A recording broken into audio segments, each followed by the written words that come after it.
Hey everybody, it's Galmadex and welcome back to some more Magic Arena. Today we're going to be playing a nice chill, no cam draft of Final Fantasy. Without further ado, let's just get into the pack one. Pick one here. An excellent pack. Ilmeg, Pixie, and Delivery Moogle are the strongest mono-colored cards, so we could take these to be a little bit more open and a little bit more flexible, and they're some of the best uncommons in their respective colors.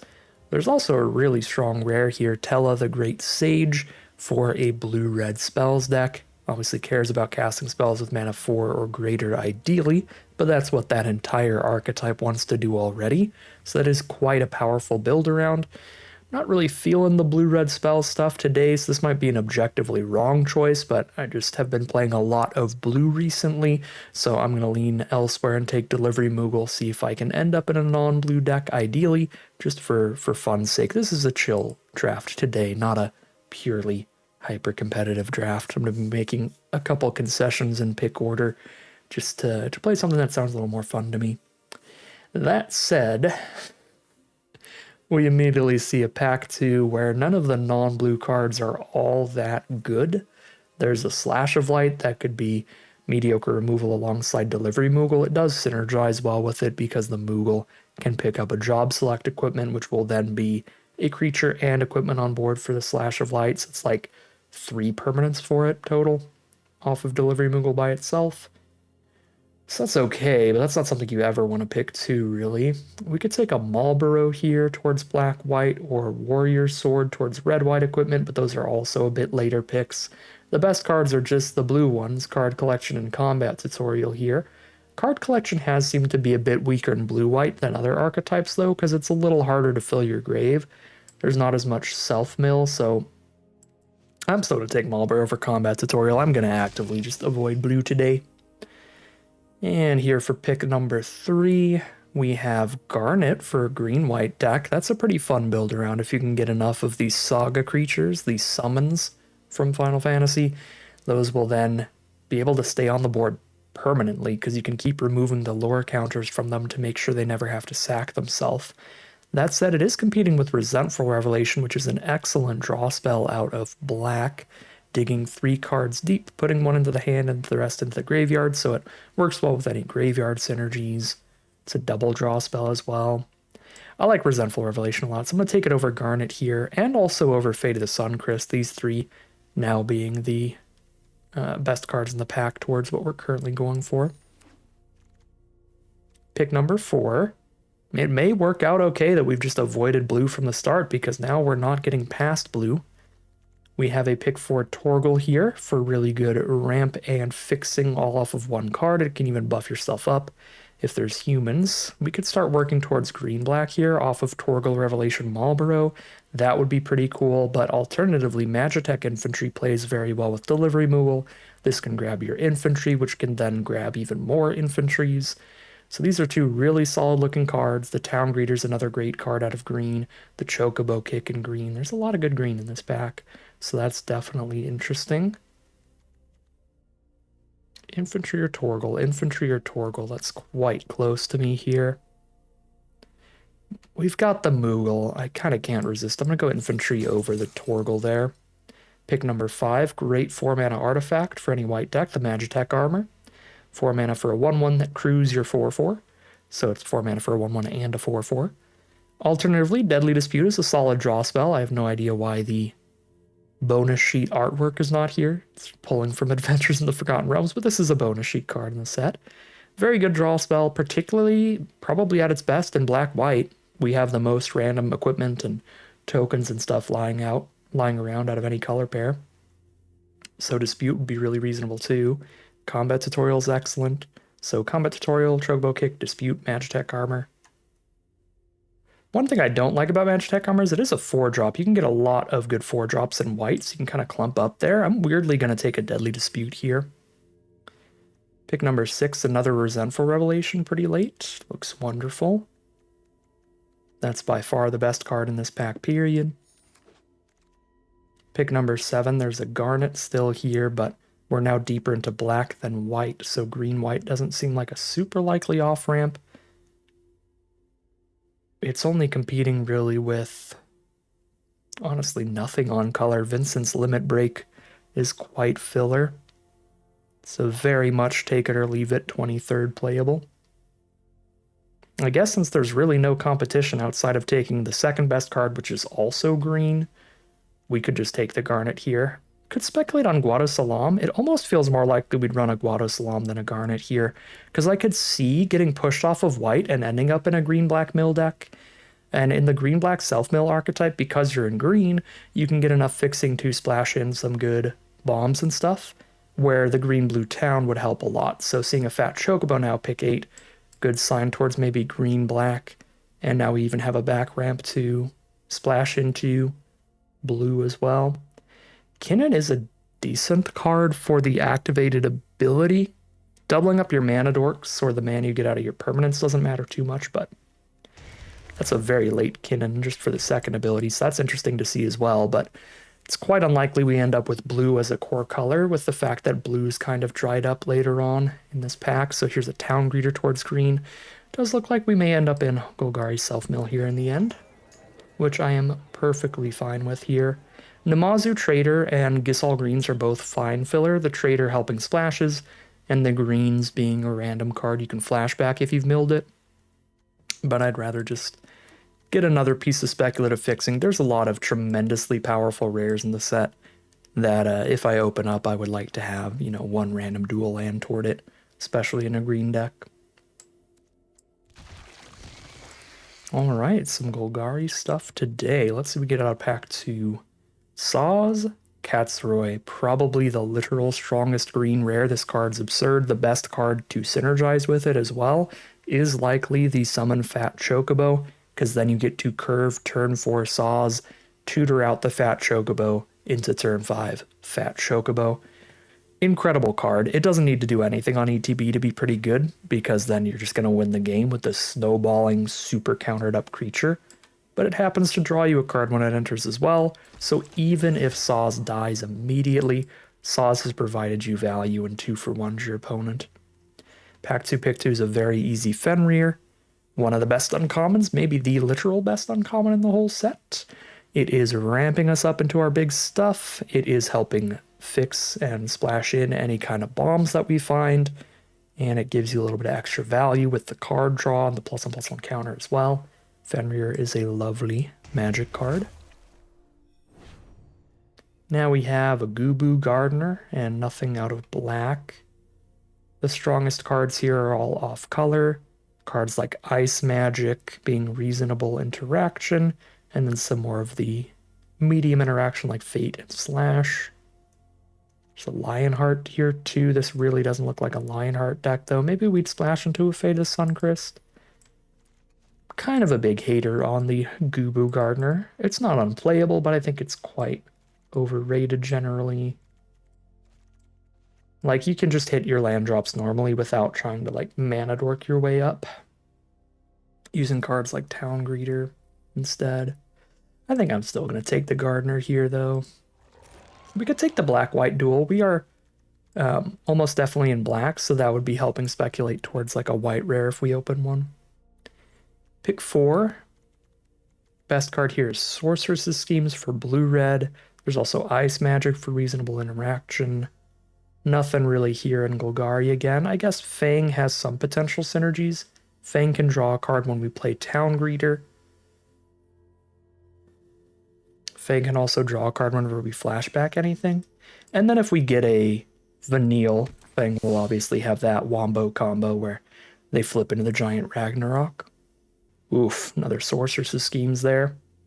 So we would have ended up in a perfectly fine spot just grabbing Tella and forcing blue-red, but again, I'm really not feeling like playing that kind of deck again. I'll take one of these Fate of the Suncrysts. We're not really getting any on-color removal, so I could see the splash towards white, and this is where we maybe get a little punished for not grabbing that black-white duel. X-Death is a very solid, very efficient finisher for a Golgari self-mill deck. Don't mind that at all. The best thing about it is you're perfectly happy just playing it as a roadblock, gaining some life and trading it off. Just has the backup plan of drawing it late, and then it's like, all right, well, this is going to be 7 or 8 damage to the face. See if you survive that. Here's another Resentful Revelation.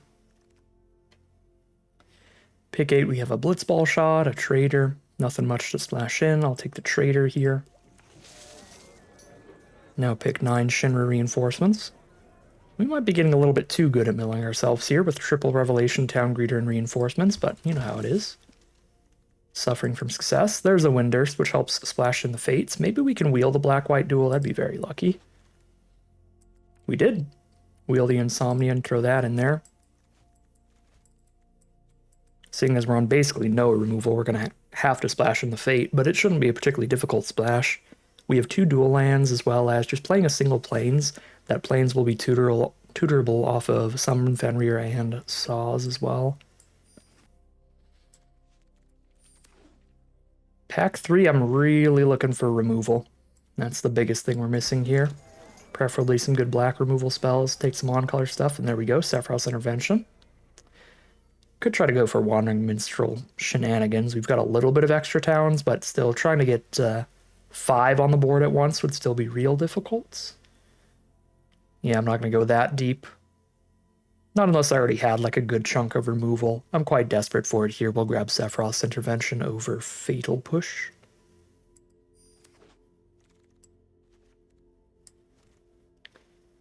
Pack 3, pick 2, another Goo Goo Gardener at the 2-drop slot, or a Heck Dies is solid. Either of those is a good way to fill out our 2-mana plays. Actually don't have a crazy amount of top-end stuff to ramp to, so I'm not the most into the Gardener. I'll just grab a Heck Dies here, get that value off of the Enter the Battlefield effect. T-Rexar gives us another random filler finisher, which is kind of what we need at this point. Didn't really open up any of the cool, strong rares to try to splash in here as finishers, so we'll have to just rely on some big common idiots. Vane's Treachery would go a long way here. We're still quite low on removal. Rough to have to take it over Fenrir because that card is very strong, but I think I am... Yeah, I'm really, really low on removal. I think it's worth grabbing here. Now we get an Overkill for an excellent removal spell. Super easy to cast as well. Earth Crystal's incredibly slow. A Realm Reborn does essentially nothing. So taking it basically over Malboro and cornered by Black Mages. Pack 3, pick 6, Gigantode. We just need more big idiots. I guess I could take a Reno and Reed. We only have 4 2-mana creatures as well, so I could use a little more, but I can also just play Revelations on 2 when our opponent isn't like curving out on us. Gives us stuff to do early, even if it doesn't like actually defend us. I don't love either of these. I'm actually going to take Reno and Root over the Toad. I feel like I could use just like one more random 2-1 to trade off early. We've got 2 dual lands right now. So this is 23 non-land cards, so now every time we pick a card, we can cut a card. Obviously, the way that I've sorted the cards for rare is the worst card currently in our deck, the definite first cut. Another greens would give us another potential synergy with Fang. I really don't want to double up on Fangs. I don't think we're triggering them that often at all. And those are the only on-color cards. Yeah, I'm going to take the greens here. Play greens over for rare. Ochu's actually pretty nice. The fact that it's a creature you can run out early and you're happy to trade it with anything, and it can trade with basically anything, makes it pretty good, because it also has that tacked on way to, like, if you top deck it late, it can end the game too. This thing can attack for like 11 or 12 damage in the late game. It's kind of insane when these games go long, especially when you're like the triple rev, Town Greeter Reinforcements kind of deck. I'm going to take a T-Rexar here, just a tiny bit more top end. Tiny bit more ways to end the game, and we got a nice, reasonable deck here. I think we can cut the Reno and Root at this point, taking another greens. We could play Fight On in here. That way if we ever randomly mill Saws, we've got a way to maybe get him back. I only have 2 random mills, though. I'm going to go greens. Still, I guess Fight On also works decent with Fang. Maybe that was supposed to be Fight On there. But I don't think either of the cards is going to be particularly exciting. Could play a Farseek to grab the Plains, or just a Bow for a good creature on curve. I don't really think I have room to run like a non-creature, non-removal, or non-card draw spell. All of our other non-creature cards are excellent. Okay, it might not be crazy to just not splash white at this point, but I think the splash should not be difficult, just the single planes. Plenty of sources for it. The only issue with going for the splash is it does make the mana base a little bit worse when it comes to our main colors, like how often we're going to get green and black. We're going to get green and black slightly less often because of that single planes in the deck, but I can't really cut the single planes because that single planes is doing a lot of work. That one planes is essentially 3 more white sources. It is a planes, a fetchable card for Fenrir, and a fetchable card for the Saws. Yeah, I think I'm still going to splash the white here, but I could be convinced otherwise. But obviously I'm not going to convince myself. I'm already at where my head's at. So 4 cuts. We have 15 creatures. So we have 15 creatures as well as a Bard's Bow. And 3 of the greens. So that's like 19 creatures here. We could just cut 4 creatures. Honestly. Bow's probably one of them. I'm not very defended against flyers, but that's what the 4 removal spells are hopefully for. Nah, flyers are very sketchy for this deck. I'll actually keep the bow. Is there any other 3-drop I could cut? I could see cutting Fang and greens, because these cards are both individually not particularly good. We didn't manage to find a Vanille for the Fang. We didn't take the return 2 creatures from grave to hand for the Fang. So really, we're triggering Fang with a Town Greeter, and we're triggering Fang with the Gisal Greens and the Revelations. That's it. So that's like 1 Town Greeter, and then our other ways to trigger Fang all cost 7 mana. Having a Fang last that long and be sitting on the board when you've got 7 mana around doesn't feel like it's going to happen that often. Plus, basically the largest reason we're running the greens is because of Fang. Yeah, I think we cut some combination of Fangs and the greens. I probably still want to play at least one of these just for early blockers. Have at least 5 creatures at 2 mana or less. But definitely not 3. So let's cut like Fang. Got 3 6-drops now. I also have the Ochu that can double as a finisher if we top deck it late. I think we can cut Toad for another just dirtily semi-finisher style creature. And then we cut 2 of the greens, and that is the deck. Let's check how the mana looks. 12 black cards, 11 green, basically a 50-50 split, although the green can look for the black, but the black can look for the green. Triple Resentful Revelation can look 3 cards deep, trying to find any green source in the top 3, so yeah, 50-50 works for me. We've got 8 green sources, 8 black sources, and 3 white, as well as ways to tutor out all the others. Sounds like as good as the mana base is going to get. Looks like a very solid little green-black self-mill strategy here. Do some Golgari nonsense without further ado. Let's hop into gameplay, see how far this one takes us. Alright, here we are on the draw for game number 1. We have a reasonable opening hand here, filling the grave pretty fast with double Revelation for our X death. Probably leads with the Bard's Bow as to keep removal away from X death. We have 3 black, 2 green. We take the 3rd green source.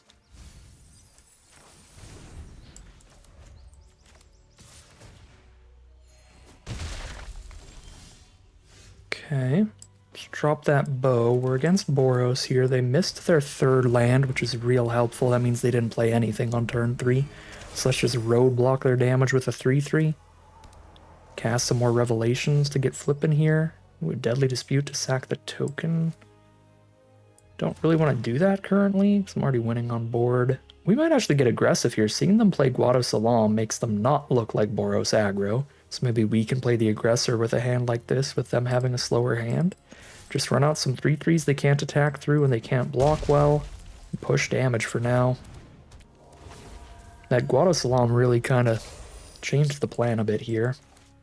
If they played Mountain or Plains into a 3-drop, then we're still playing to try to win the long game, but right now we might actually be winning the early game. That was a really good hit for our opponent. They hit the bomb rare town. They might not be able to pick it up because they might need a different color, but that is a land that then flips into a 5/4 flyer that draws them a card every turn it attacks. It's a really, really strong vehicle. It also has one of the cheapest crew costs you can have, crewing for only 1. But they're going to go for the island there. They are playing the defensive here, making sure they get an untapped source. And yeah, because I mean, this was a green-blue duel, so it still would have provided them the blue mana they needed. But they wanted untapped mana to get some blocks going. All right, let's send in... Let's actually play Revelation first. Fenrir, Overkill, Revelation. I think we take the Overkill here.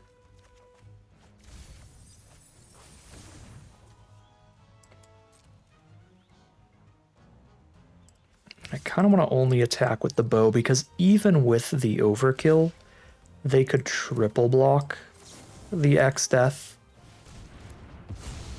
And I'd like to try to keep the X-Death around.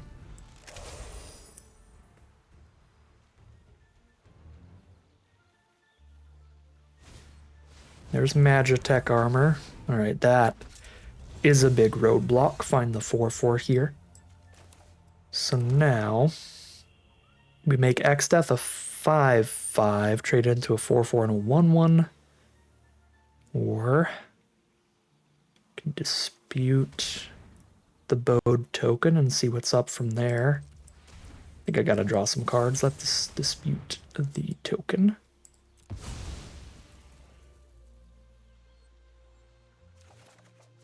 Shinra Reinforcements and a land. Play Shinra Reinforcements and the Ochu. Milling some more cards, trying to speed towards an X-Death flip. 1 permanent away from the flip here. Sadly, we milled another sorcery, but at least it's one with flashback.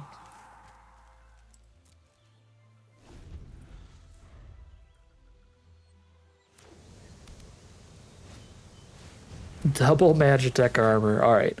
This is going to be a very long game. We are certainly no longer... Well? I was going to say we're certainly no longer playing the aggro, and then we drew Saws. Saws only searches your library, not your graveyard, though, and we have milled our fat Chocobo, sadly. So Saws picks up a land when we play him. Still puts counters onto everybody. It's just going to be like a mill myself more and attack with Ochu every turn kind of game. Could honestly see it. Go Resentful Revelation, trying to mill permanents. I'm down to 15 cards left. I need to worry about milling too. Let's get the Saws down.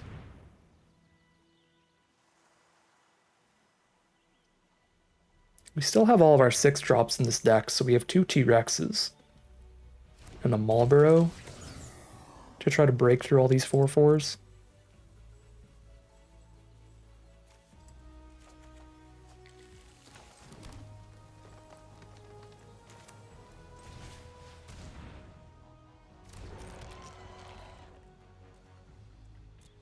So we're going to have a flipped X-Death. We're going to have Ochu activations. And we're going to have like double T-Rex for the plan. But our opponent is running every color under the sun, so if they open bomb rares in their draft pod, they're going to play him. Sadly, we only opened Saws, but we were like the deck for if there's any great off-color bomb, we could have played it. Saws 7 power. Sephiroth's Intervention and a Vane's Treachery still in there. I do really need one of those to start getting attacks in. We still have Treachery, Intervention, and Fate out of only 13 cards.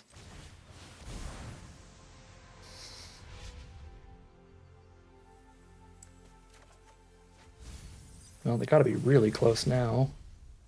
We just find the Marlboro, which is actually kind of okay.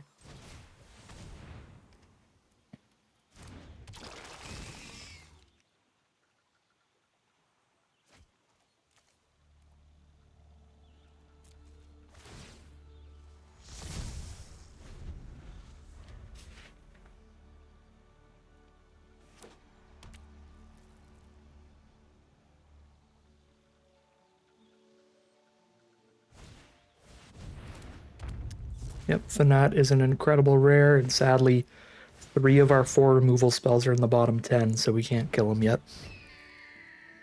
So they immediately draw the extra card off of casting another rare, which is Choco.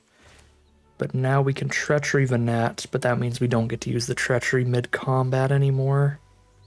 Just rough. It is still necessary. Yeah, I'm worried here. I don't think we can really win the long game against a deck with stronger rares than us.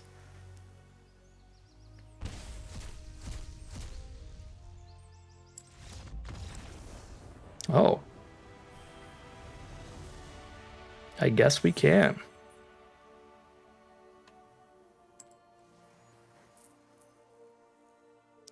Again, like, they still haven't played enough rares that we're definitely losing this.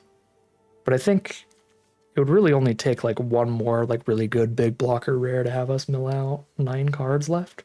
Still no tramplers outside of the X-Death, so this turn is going to be, like, blow up Vanat. And if I attack, X-Death is just going to trade 1 for 1, get a little bit of trample damage in.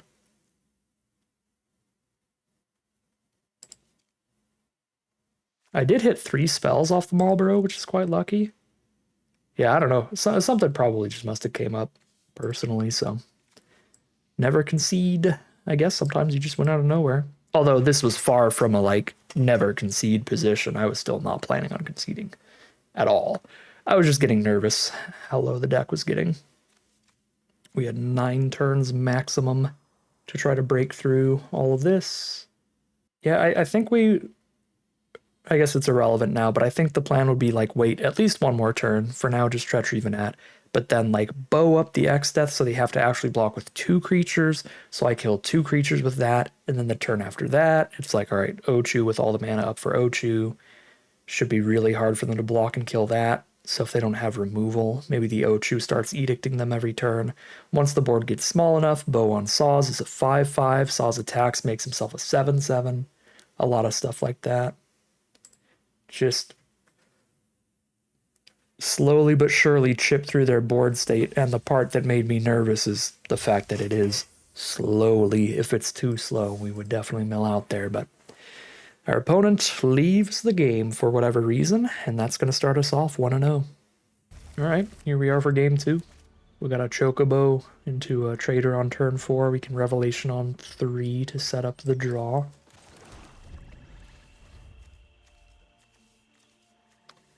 Preferably finding removal. It all depends on what we draw, though. In the meantime, for now we find Shinra Reinforcements. Probably just going to curve out then. We're on the play here. Let's just go 2 drop, 3 drop, 4 drop, get our power onto the board, and get some damage in while we can.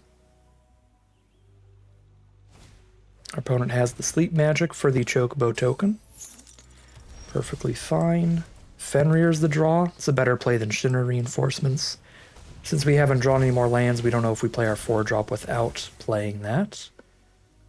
Could get the second black, but I don't need the second black until turn 6. I've got 7 more black sources in the deck as well, so I'm just going to grab the splash color here. Guarantee that we don't draw any cards that won't be castable. Like the absolute worst case scenario, we can still cycle the Marlboro. Alright, we definitely want to play a creature this turn to get a counter from Fenrir. So let's go for the most expensive creature, go Namazu Trader. I think I'm going to pass, keep the treasure token around, so even if we don't draw a land next turn, we'll still get to play the Marlboro. Offering the trade with Fenrir here, because at this point, the 3rd chapter is draw 1. So basically what I'm choosing to do is discard a card, turn it into a removal spell on that 3/2, which I'm pretty fine with. Basically, instead of drawing a blank, instead of drawing a random card, we don't know what it's going to be, I'm choosing to draw and cast a removal spell on that 3/2. We're still getting just as much value, even if we're drawing 1 less card technically. Stuck in Summoner Sanctum on the Trader. It's a little sad, but it does mean they're tapped out of Syncopate or Counterspell. So Marlboro resolves. gets a Thunder Magic out of their hand, they are a 3-color deck as well. Looks like they're splashing in Thunder Magic from the looks of it. They still have no red source. Let's see if Marlboro lives. Sure does. I mean, the greens is the biggest creature we can play. We're just gonna play a 3-2. Kind of silly, but...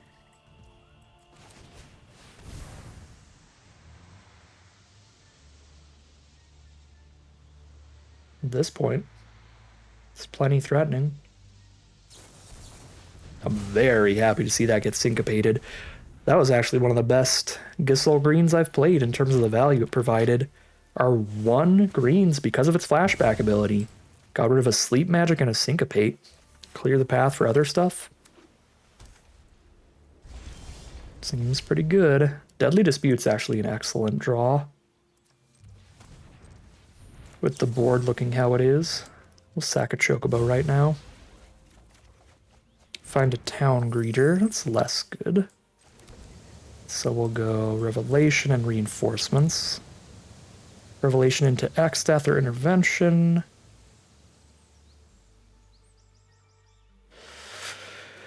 I'll take Intervention over X-Death. One of the main ways that I could see this game running away from us here is if they play a big, scary, kind of bomby creature. So just making sure they don't do that. Because already, just a 4-4 and a 2-3 is going to kill them. I don't really need another 3-3 here. At this rate. That's a big, scary bomb rare. Immediately casts another legend, so draws at least 1 extra card worth of value. Can never let this flip. It blows up one of our cards. It's indestructible. It buffs the board, draws a card every turn, so we just kill that immediately. As you do.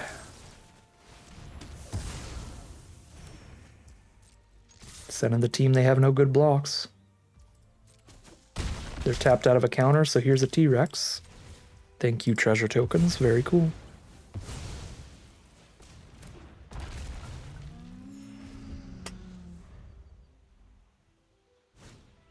The Lunar Whale, there's another big scary bomb rare. That one only does stuff on attacks mainly. I mean, it's going to block as a 3-5. That does work here. That can eat the reinforcements. That can bounce off the Marlboro, so we're not getting damage in this turn. Can run out the Marlboro, or sorry, run out the Fat Chocobo and pass. Sure. I kind of don't even want the Town Greeter. Like, I almost feel like milling 4 is not worth getting an extra 1-1 on the board right now, but they're at only 4 life, so even a 1-1 is a threat, so that might be wrong. They stun the T-Rex again. They can block with a 3-5 and a 5-4 now, so they block the 2 4-4s, but that's still lethal on board. They have 2 blockers, which isn't enough.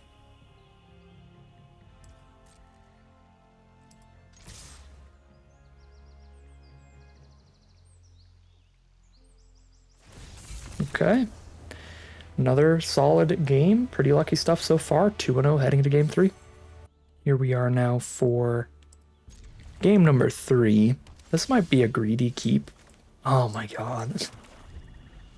That was the worst draw in the whole deck because we have the saws in hand. I was going to say this might be a greedy keep because it's a little slow, but we can force cycle the T-Rex R on 2 to make sure we're casting a saws on turn 4. So it has our strongest turn 4 play. But now we top decked the forest so we can just play the Town Greeter. So the hand has worked out. Technically, wow. Okay. The hand itself, in terms of what I'm going to be casting every turn, has worked out really well.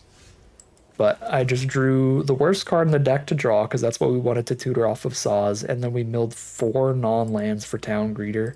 A full Town Greeter miss. And now our opponent has cast a Mythic that immediately drew them an extra card because it plays lands off top of their deck, which is what they did last turn. Drawing 1 card deeper into their library that way, keeping everything else in their hand. We can't remove it till turn 4 because we're on the draw, so if they have a land on top, they draw a 2nd card off Chocobo, and it has at minimum 3 for 1 dust. No land on top. Love to see it. Alright, sadly, I think I need to intervention over saws here. Saws might be the last play we make. I think it's going to be intervention into Fat Chocobo into T-Rex at this rate. But yeah, we got to stop them drawing extra cards here.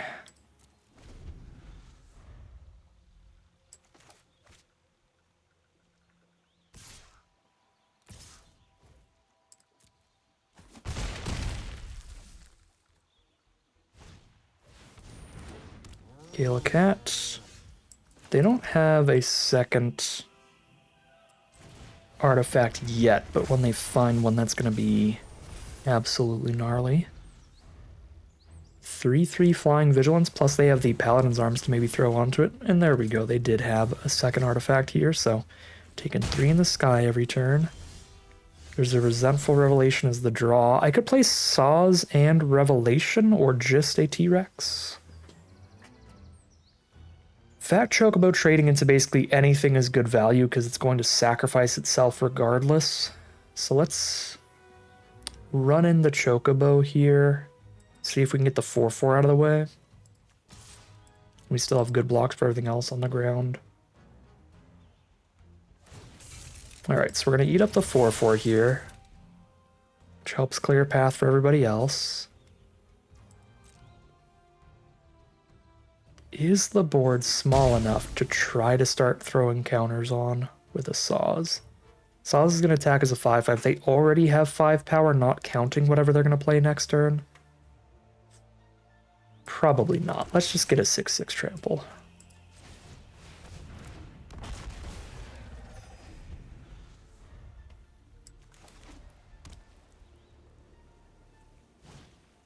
There's Bard's Bow for the third artifact, since we ate the second one. And that's going to reactivate the Cat. Well, draw another T-Rex, and we just keep chipping through here.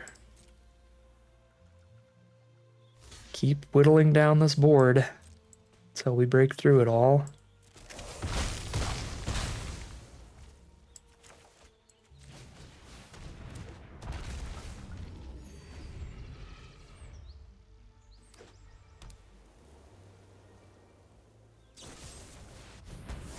Fade the Sun Crystal on the T-Rex. And just have the 1-power creatures on the ground, so we may be able to get a Saws through here.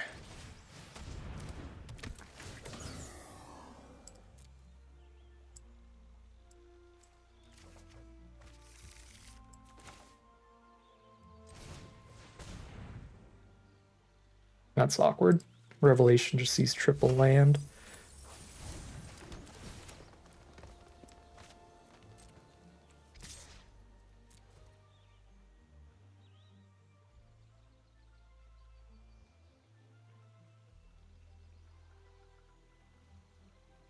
If Saws dies, now Ochu is the plan. The self-mill again being massively consistent to where Ochu is straight up a 10/10 next turn. So even if Saws dies, we're attacking with a 10/10. But we have to outrace a creature that we can't block at all, while they can chump block every turn.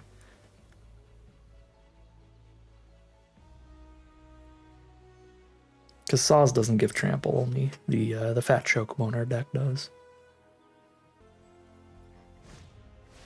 Primal Garuda, blow up the Chocobo tokens. They can only blow up tapped creatures right now. We are going to die in the sky here if we don't hit removal. And I don't even have the mana to like cast removal after playing Revelation. That's not removal, but Deadly Dispute can try to find it fast enough. This gives us 1 treasure token. So I only have the mana to activate Ochu if I don't cast anything else. If I cast Dispute, I am 1 mana off from activating. I'll have 7 out of 8 mana, because I spend 2 and get 1 back. So even if they block nothing, Saws hits for 5, Ochu hits for 10, they go to 1 and live. And they can just chump the Ochu.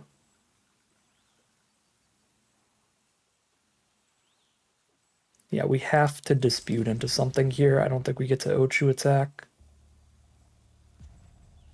It's removal or bust.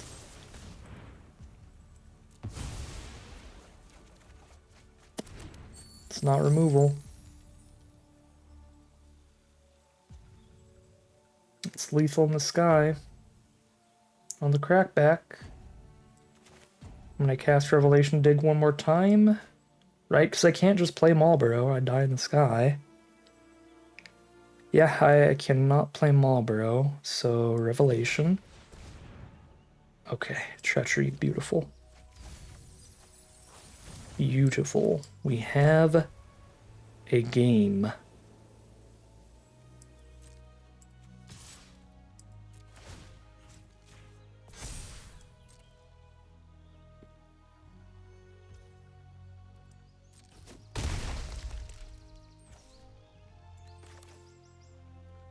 They hit for 3, 4, 5, 6, 7, 8. Still not lethal. And then they get 2 more turns of flying attacks, though.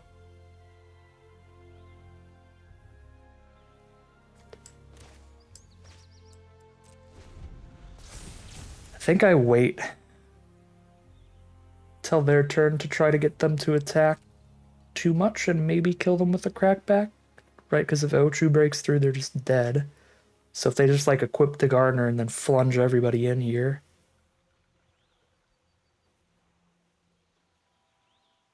That's a shot.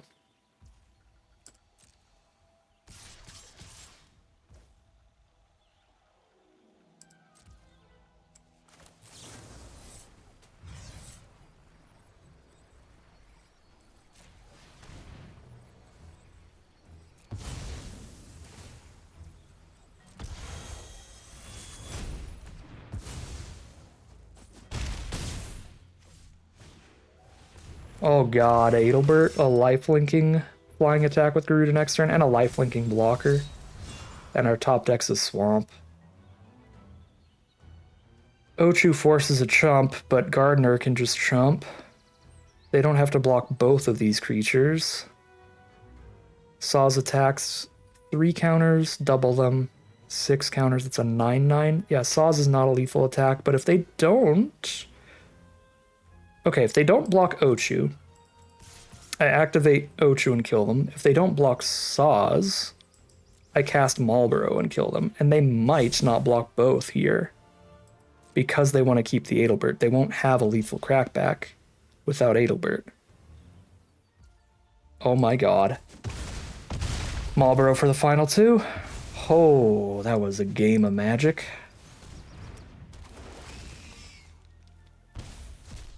And that's 3-0, heading into game 4. Alright, here we are on the play for game 4. There's no green source in this opener, but there's only 1 green card in the hand, and we have Revelation. I'm gonna keep this. If it hits any land, it has reinforcements on 3. And if it hits 2, reinforcements into Trader, and boom, it hits a forest. But even if it didn't, Revelation this turn would be looking for a forest. Definitely let the flashback card go to grave. I think we take Fat Chocobo here over Marlboro. It's pretty close. They're both great. Let's get the earlier threat. I like that it goes wide too. There's Goo Gardener. Yeah, if we miss any land draws, the Chocobo is going to help a lot, and we are potentially missing land draws. Revelation. Just going to play the X-Death here. Revelation would be the best way to almost guarantee that we hit land 4 next turn, but I'm going to see if we can't high roll it and X-Death into Trader. The worst case scenario is that we can still cast the Revelation next turn, just trying to hit the land on turn 4. The tempo's about the same. If push comes to shove that way, oh, there's Saws. I'm not going to ever be able to tutor my Fat Chocobo with the Saws, am I?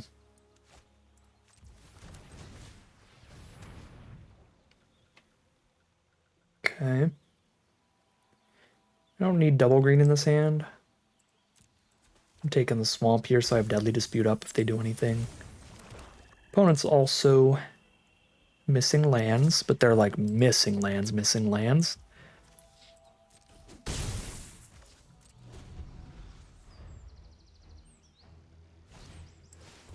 they had the town greeter full miss like we did last game. But there's Fenrir, and that really solves it for them.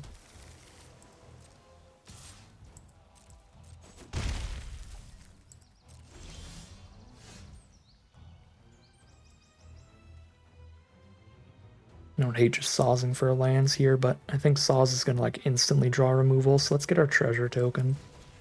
Make sure we have a dispute up for the turn they're going to be casting removal so we can get a little value of our own without having to sack anything. Just sack something that's already dead meat. And if we hit our lands naturally, we've got enough threats to do what we've been doing and just run out a bunch of other threats first and save Saws for last. See if we can run them out of removal before he hits the board.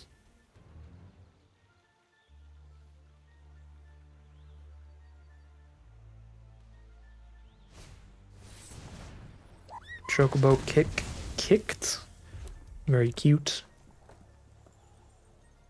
The trader is gone.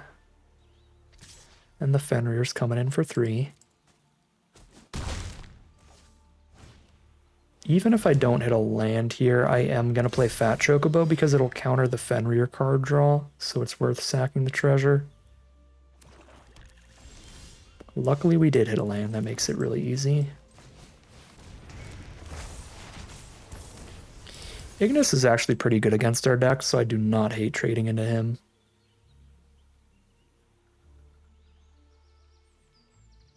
Even if it means X-Death will never flip, it'll just die now. Ignis already means that X-Death will never flip.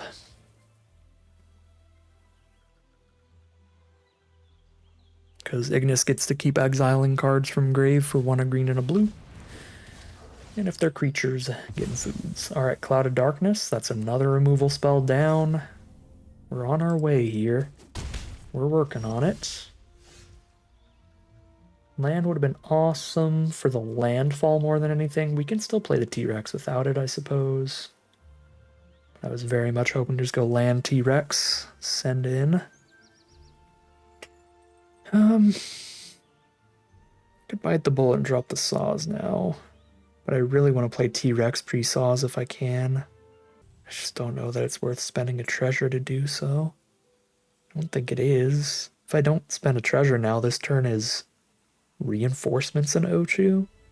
It's not great. I mean, that can get to the X-Death flip. Potentially. And it does. Okay. Yeah, that's fine. I mean, Ochu's threatening 8 power attacks already. Again, this Ochu has been large.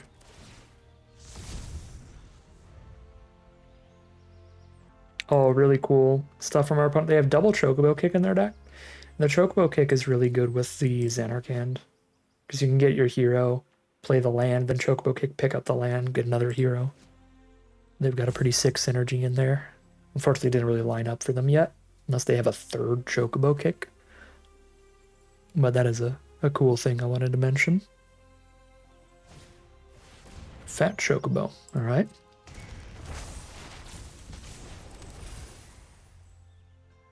Just letting everybody hang out on the board for now. Goo Gardener, I wish you were just a forest. Alright, man. Sorry, treasure token. I'm dropping T-Rex.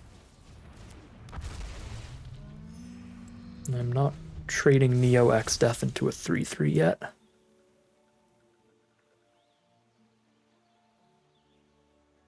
Our opponent has all spells in their hand. They've been missing land drops too.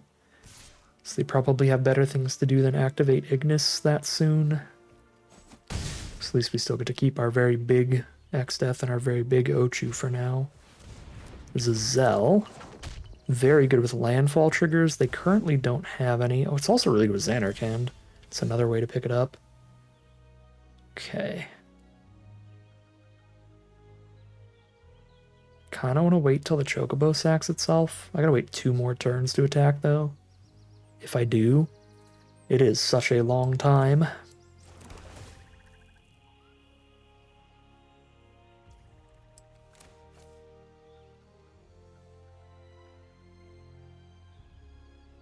They can block with like a 4/4 and a 3/3. I kill the 3/3.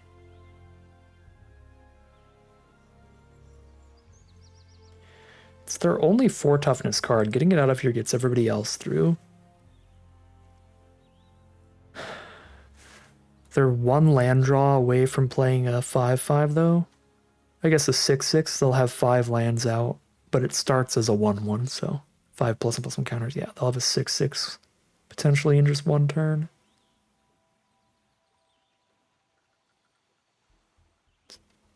Shoot.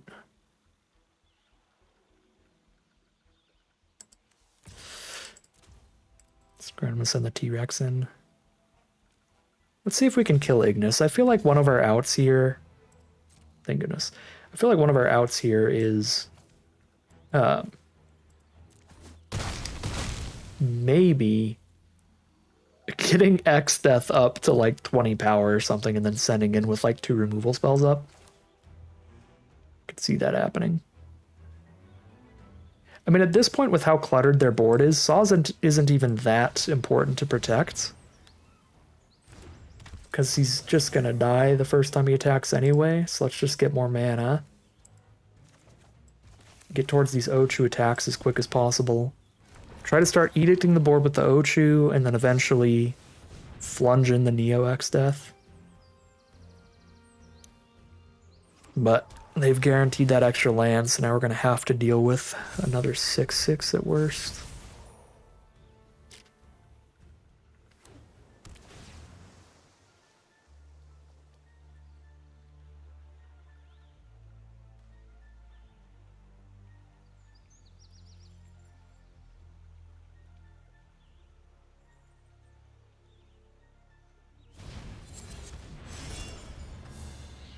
These have been a lot of pretty cluttered board state kind of games. If we do not find removal for Zell, we're going to lose very fast. Zell plus Xanarkand being an infinite combo is disgusting. Okay, there's the Fate of the Suncrest. Man, yeah, I didn't even notice how bad that was going to be for me, but... couldn't conjure removal out of thin air. I could have disputed, I guess. Sacking... Goobu? Maybe the Chocobo.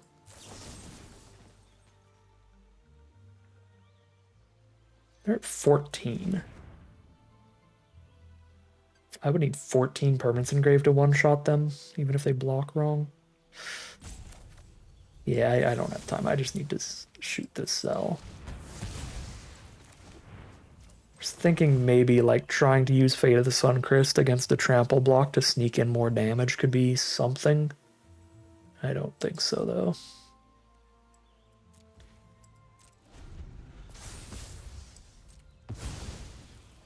Okay, now that is out of the way.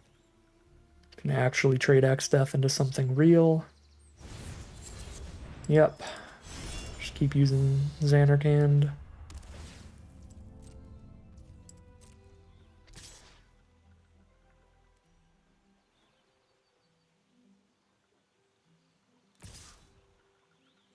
I'm definitely not sacking Gubu Gardener.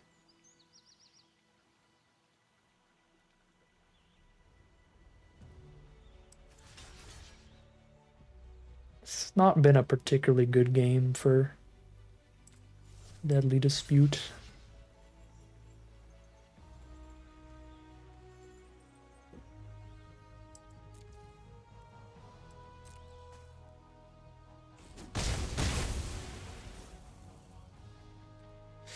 Yeah, I think I save it for a block chump on a 7/7 at this point. Fenrir's the draw.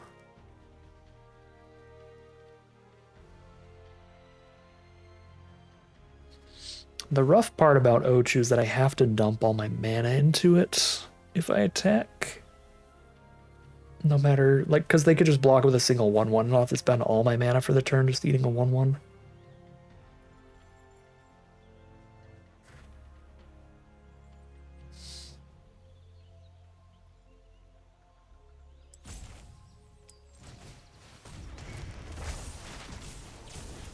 Spam mana out here.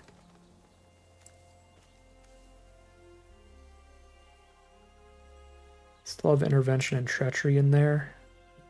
Pretty big draws.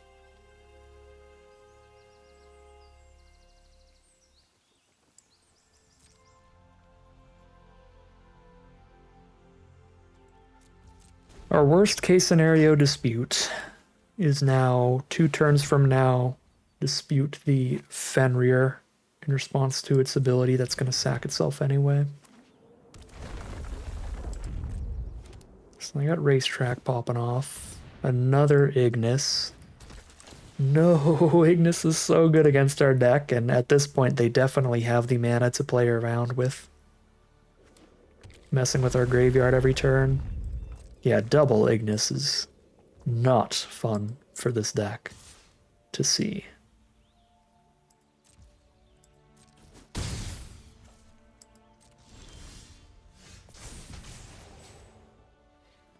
That's the kill on the Ignis. They would have to play pretty badly for the X-Death attack to be good, even with Intervention in hand. They'd have to just single block it with 7/7 instead of like triple block with 3 2/2s or double block with 2 7/7s or something like that. I just feel like it's quite unlikely attacking with the Intervention is going to be good. I think the Cloud of Darkness is killing us slow enough. I'm supposed to kill Ignis instead of Cloud of Darkness, which is insane. I think I am.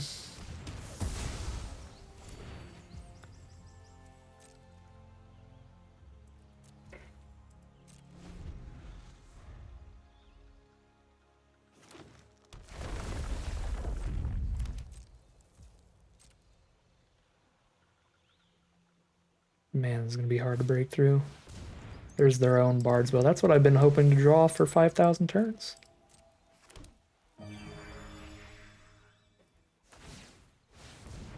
Yep. That is really bad. They drew the bow before us.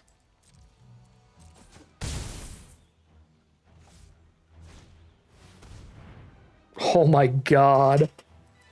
We have to kill a Chocobo, or we also die to that. Raise a Chocobo plus Chocobo Racetrack is pretty gnarly. This is a very good deck from our opponent all around. You fashionably late little frustrating card. Right on time to be not on time. Now that this thing's a 5/5 and I can't block with just a 3/3, but I can still put the bow elsewhere.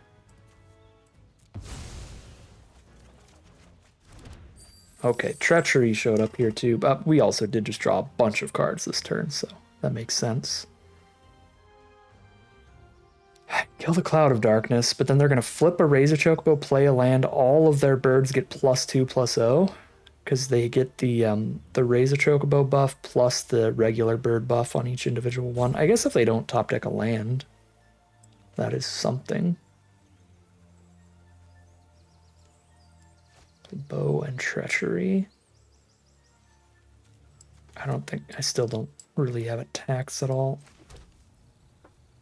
Ugh.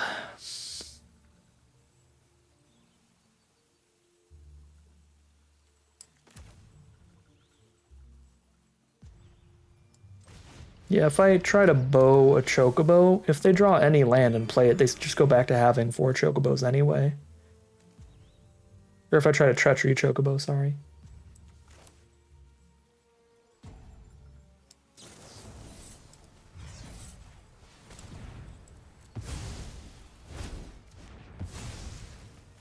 It's 7 cards left. There's a T-Rex.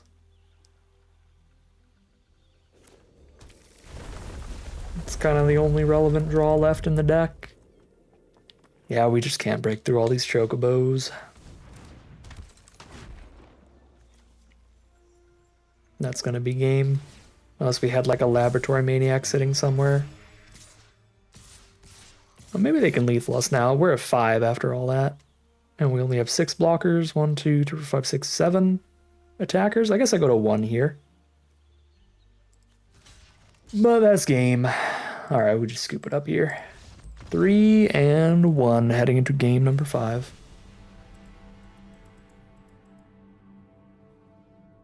I think they just wombo comboed us a little too hard. The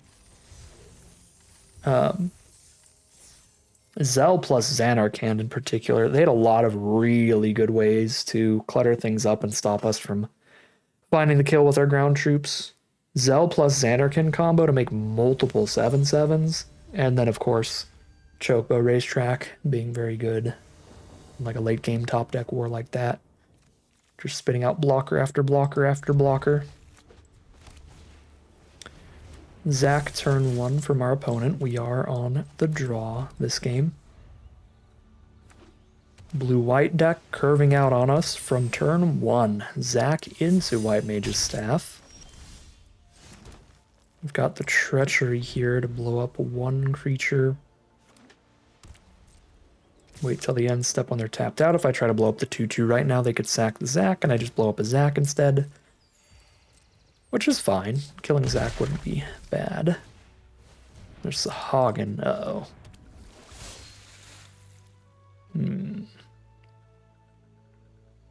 Yeah, let's just deal with Zach. And I'm gonna target the hero token. This way we deal with Zach, and they just put a counter on a 2/2. Versus if I target Zach directly, they put a counter on Sahagin, which is a much scarier spot for the counter to be. And if they don't sack Zach, that's fine, because I don't have any more removal anyway for them to counter with Zach. And then Fenrir holds off the non-Sahagin attacks and ramps us.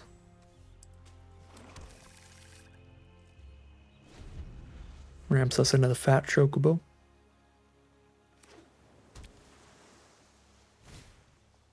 Oh, there's the Aura Sight on the Fenrir. Not the worst thing in the world. It already got us the land for value. So we get a little 2-for-1 there. Now we get to play Fat Chocobo into T-Rex R.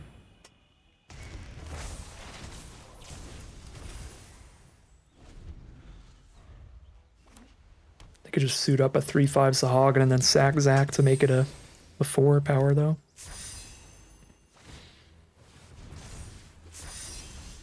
No attack. Pretty happy with no attack there, because if we block, we're trading Chocobo into Zach, and then Sahagin's a 4/6. So I think they could have gotten extra damage there. I was not going to block. It would not be profitable. Could Heck Dies there. Heck Dies plus X Death, but the 6/6 is the only way we're stopping non-unblockable Sahagin swings. Alright, well, we're obviously going to Malboro over Heck Dies. Well, it could be Counterspell in hand. In which case it's better to Heck Dies. Yeah, I mean, Heck Dies, having the X Death as backup is nice. Restoration Magic, nice. Get them to just waste that. Thanks to Heck Dies. They still gain life, but obviously I can just choose not to attack if their whole board's going to be indestructible.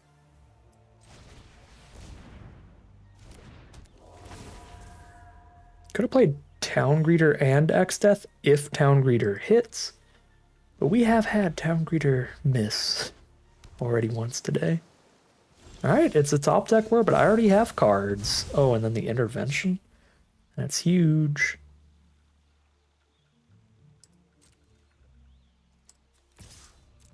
Well, they didn't move a staff to a Sahagin, so they don't have T-Rex blocks here.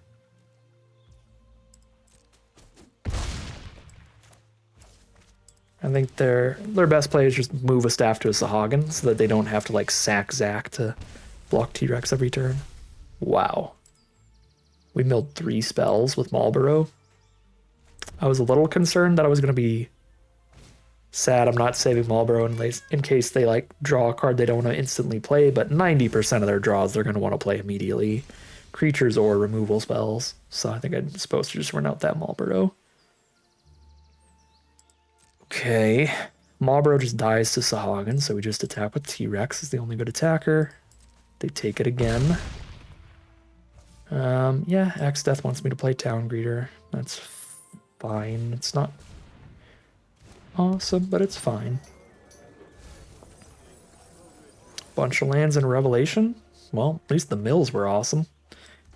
It's pretty perfect.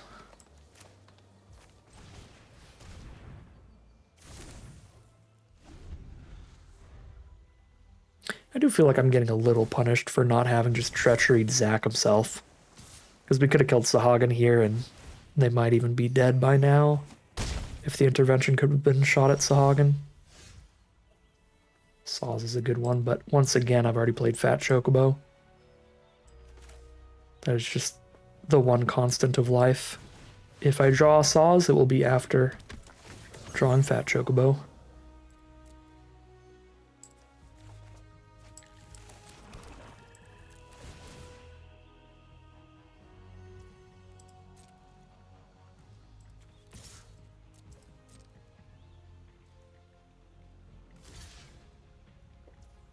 Okay.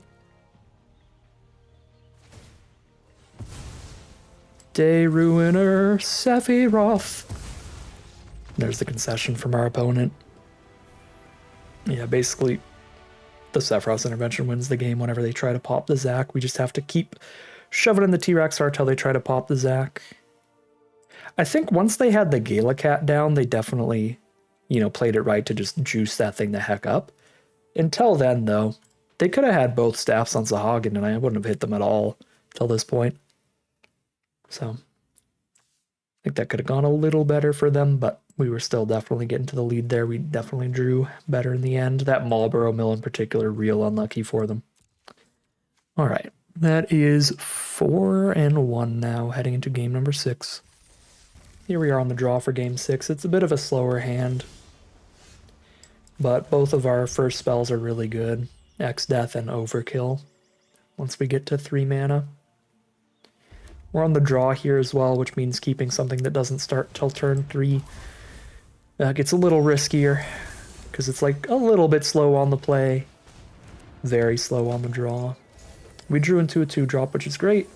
That's our second downgreeder today, though, that hits 4 spells. Disgusting. 2 mana, 1/1 with no text. You absolutely hate to see it. At least it fueled X-Death, I guess, if nothing else.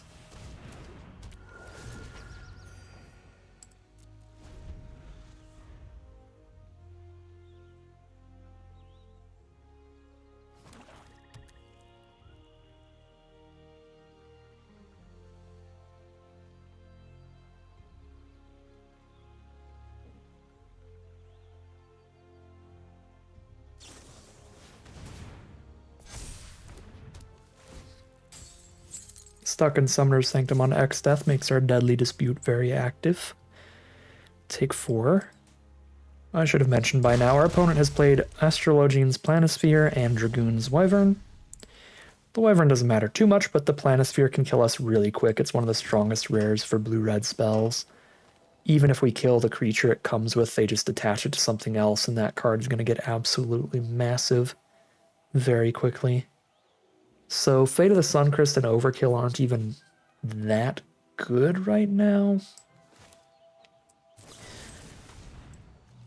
Because even just this 1/1 hero token can turn into their biggest threat later. They just move the Planisphere over if I kill the current Planisphered card, so just go Deadly Dispute. And then I could play a 3-mana removal spell, or save the treasure token to drop one of my 6-drops next turn. Suppose it'll depend what they do this turn. I might overkill something, but I think I would prefer to play a 6-drop on our turn 5 here. It's Resentful Revelation for another counter with Planisphere.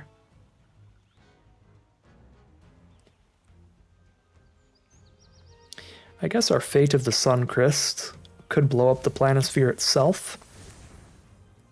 But then we have to deal with the issue that they would still have their 3/3, probably 4/4 by then left behind.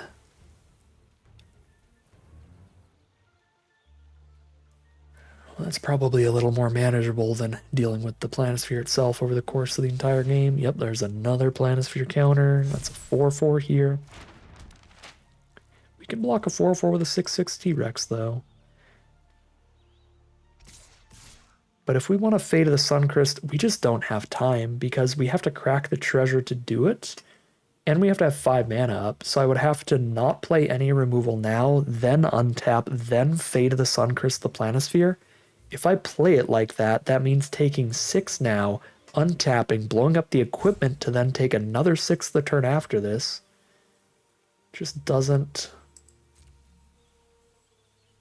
I just don't think I have time for that. They're low enough on mana here. It's going to cost 2 of their 5 next turn to re-equip the Planisphere.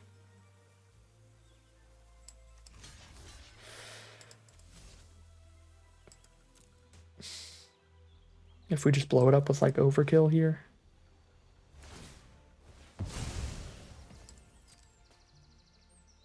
But also I kind of want to just play a blocker, but then they just play one removal spell.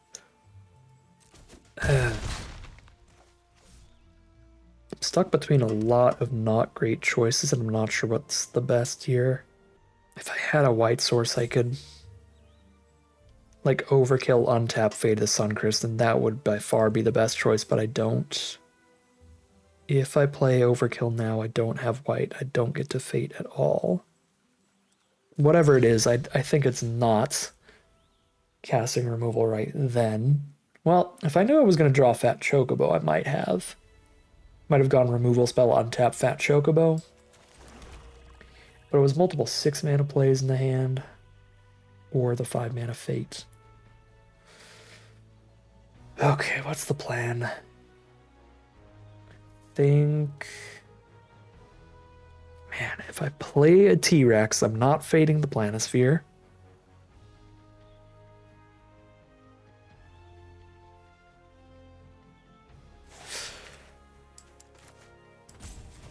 I think I just gotta hope.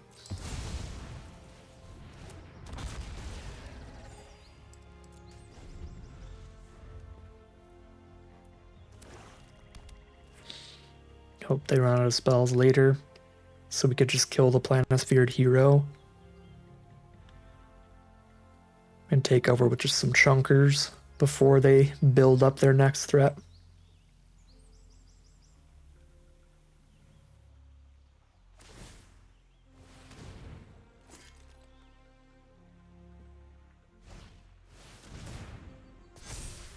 Okay, so now they're loading up the Wyvern, and they have another equipment to throw onto it. No removal for T-Rex is huge for us. That played as well as it possibly could have. Spend a turn running out of Marlborough while they have 2 cards in hand. Take another 3 in the sky minimum. Be a little painful, but I think worth it. Although, there's the white source to have the Fate up.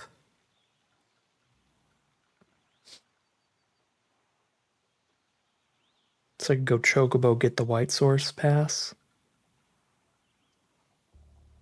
I'm gonna Marlborough while I know I can still get a card off of it.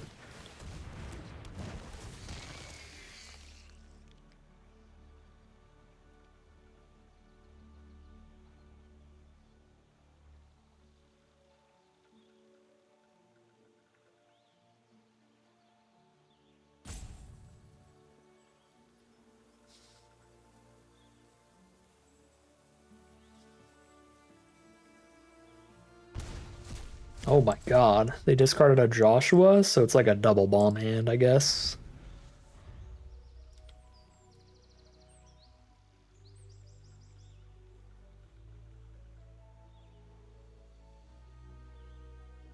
Joshua was the second best card in their hand.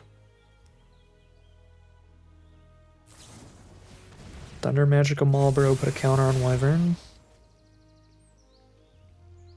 I could see them having kept like a Thunder Magic over Joshua. That's a possibility.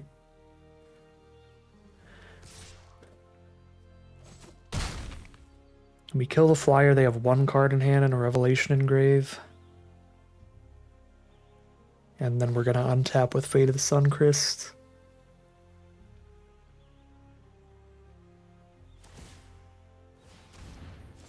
Okay, so Fenrir.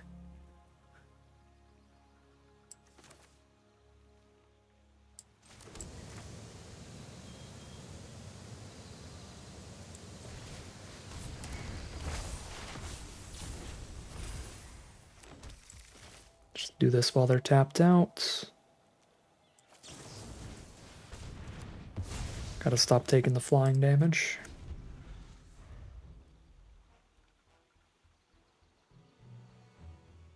I actually have the mana to cast both of these if I blow up a tapped creature. There's a Blitz Ball, no legends on their board though. But that is the 7th mana for Resentful Revelation from their grave. Triggers the Planisphere again. Okay. I need to keep T-Rex out to know that I draw a card off of Fenrir, so we go Fat Chocobo. I don't think it matters the order. I'm gonna hold Fate up instead of playing Gardener.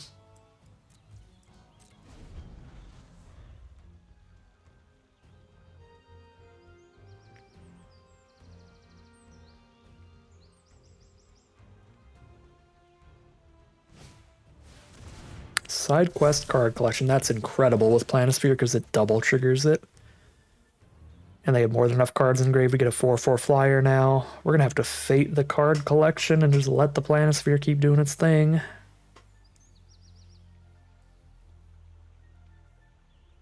That was a really strong draw. I very much hate to see that.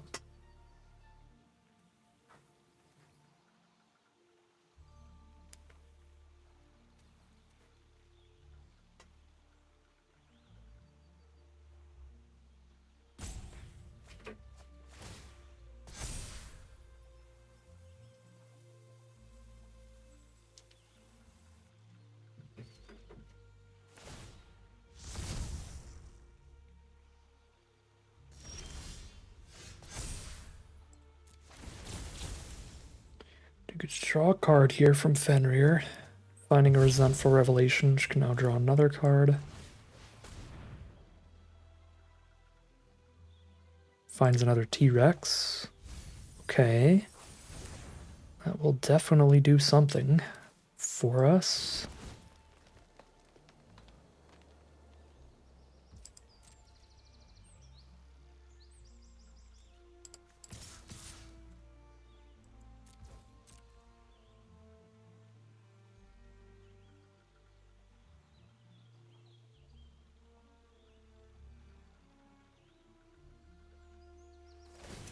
Blocking with the card would be insane to me because we're at 9 with no flyers.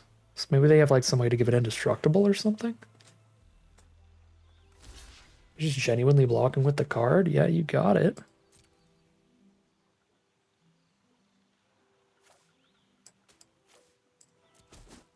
They're just actually blocking with the card. Okay, we take those and keep the Fate to the Suncrist for later. I could blow up the Planisphere, but now they're at 13. We have all trample. We're going to have a 6/6 trample too. I think I'm supposed to save Fate of the Suncrist to blow up a blocker and try to push through lethal trample damage.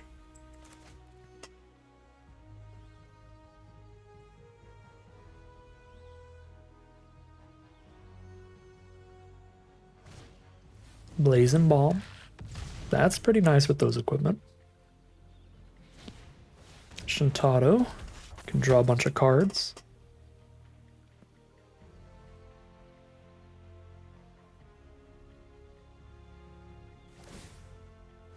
Planisphere the Bomb. We draw a land here. We send in the squad with the Fate of the Suncrist up.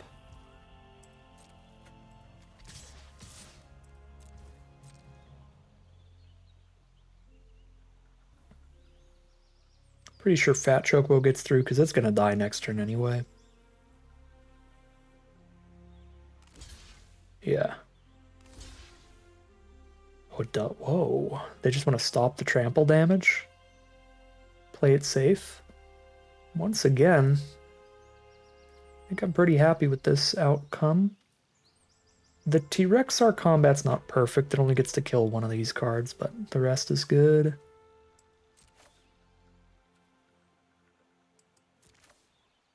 Yeah, this is overall advantageous.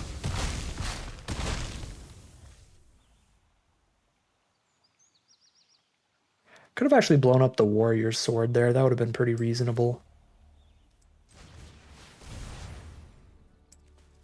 Hello, Saws.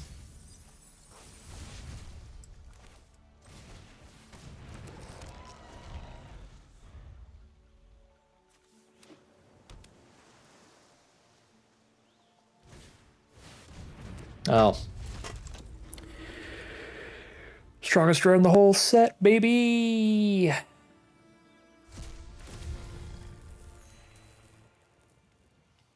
They're a 4-color Arden deck. It happens. It happens to you.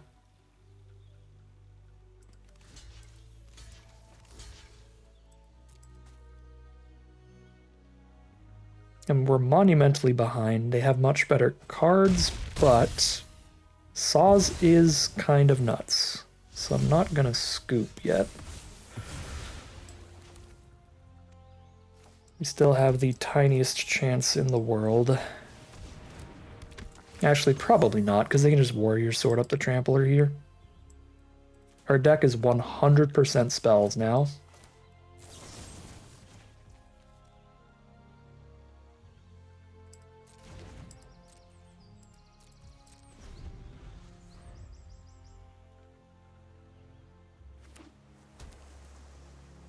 Yeah, no, the fact that it's a Trampler, I think, gets me here.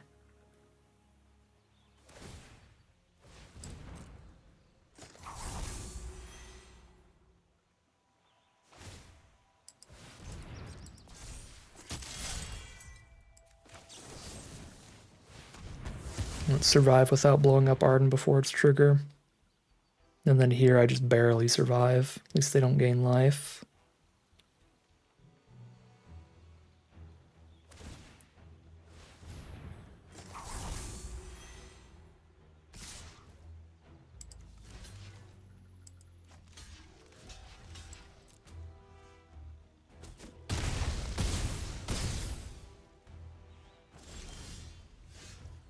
Alright, you got me.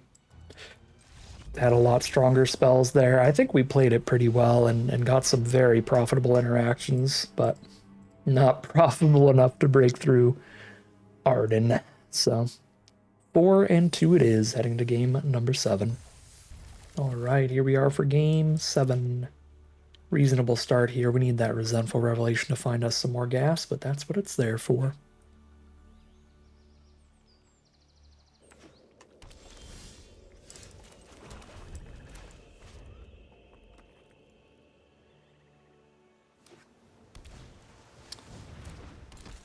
Playing against the strongest archetype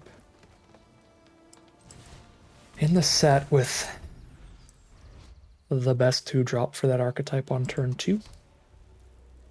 3-color. They can now play a 4-drop on turn 3, trigger the Emperor, get a counter on it. They don't have a 4-drop though, they have a White Mage's Staff. 2-mana blue-red card and 2-mana white card, so they're like full-on Jeskai. Neither of these are really splashing, like really like splashable cards.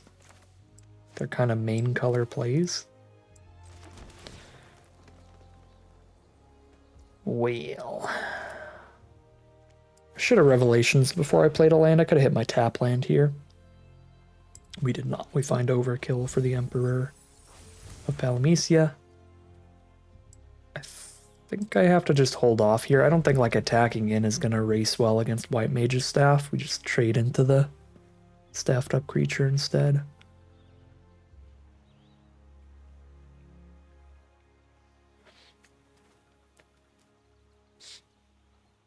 And that Revelation was a little awkward because it's like I can take a removal spell and then lose access to Fate for a long time, or I could take access to Fate and then lose the removal spell forever. So by taking Overkill, we will eventually have 2 removal spells here instead of taking the planes and then Overkill's gone forever. There's no way to get Overkill back from grave in this deck.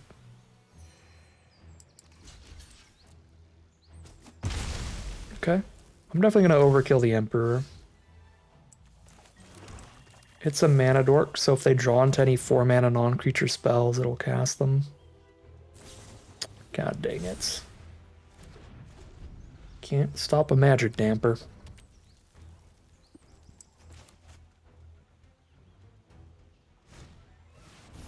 And there's the spell, trigger Emperor and Sahagin. I have no idea why they're white. I'm guessing we just saw their most filler white card. But like even if they're splashing white, the staff is weird stuff.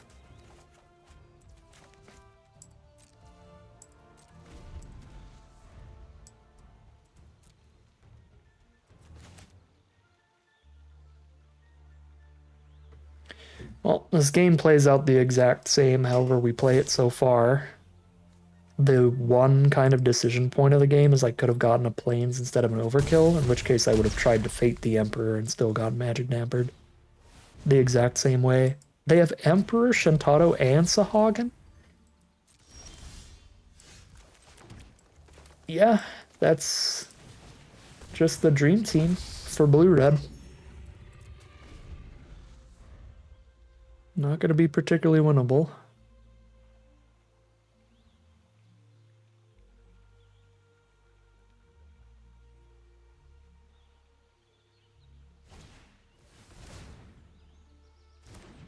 There's the sleep magic for the T-Rex. We're already down to 9. They've gotten all... The gang's all here, really.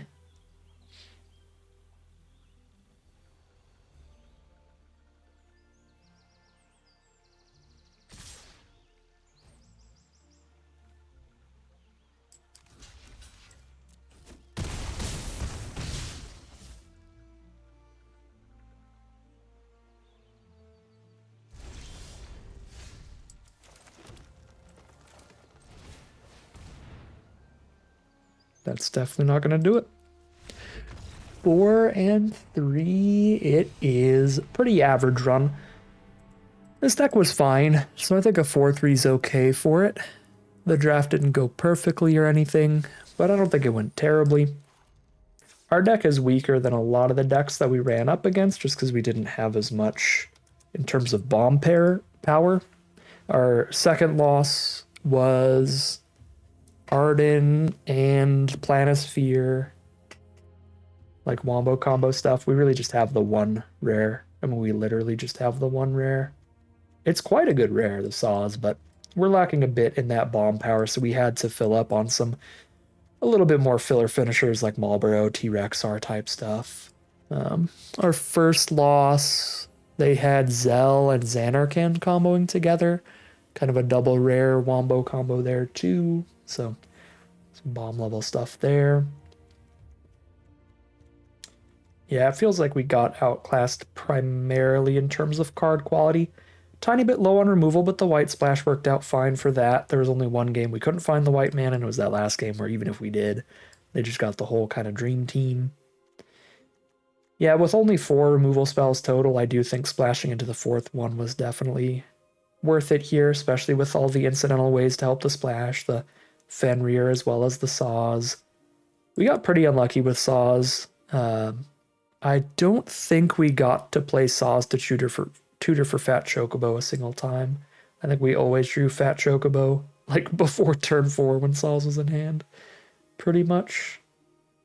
So that was a little bit rough, but Saws is still a really strong card. Saws was still the best card in the deck. Overall, though, very average Golgari graveyard deck. Ran into some above average decks and thus lost a few games of Magic here. 4 and 3 it'll be. Very average run today. But that is going to end today's video. As always, I'd like to thank my patrons and YouTube members for their support, as well as you for watching the video. If you enjoyed it and you're interested in seeing some more, you can always like, comment, and subscribe to tell the YouTube algorithm to send me some more in your recommended feed. If you'd like to catch me live, you can check out the Twitch channel in the link in the description below. If you'd like to support the channel directly, you can check out the Patreon link in the description below. But other than that, as always, thank you very much for watching, and I'll see you again soon for some more Magic Arena.